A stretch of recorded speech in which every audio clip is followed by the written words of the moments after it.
Hi friends, good evening. నేను Visakhapatnam fishing హార్బర్లో ఉన్నాను. మన మత్స్యకారులు చేపలను ఉప్పు పెట్టి ఎండపెట్టి ఎలా ఒడ్డుకు తీసుకొస్తారో అనేది చాలామందికి సరిగా తెలియదు కదా. అది మీకు చూపిస్తాను ఇప్పుడు. వాళ్ళు తోరణాలలాగా గుచ్చి చేపల్ని ఎండబెట్టి తీసుకొస్తారు. వేట చేస్తుండగానే సముద్రం మధ్యలోనే వాటిని తయారు చేస్తారు. ఆ తోరణాలు ఇలా ఉంటాయి.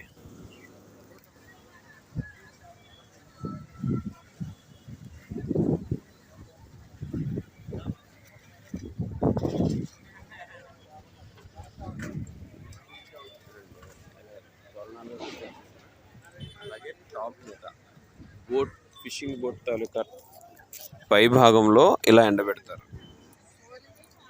చూసారా, మీద ఎండి చేపలు ఎండబెట్టి తీసుకొచ్చే పద్ధతి. ఈ విధంగా చేయడం వల్ల ఏంటంటే ఇసుక, మట్టి చేపలకు అంటదు, చాలా శుభ్రంగా ఉంటాయి అని వారు చెప్తూ ఉంటారు.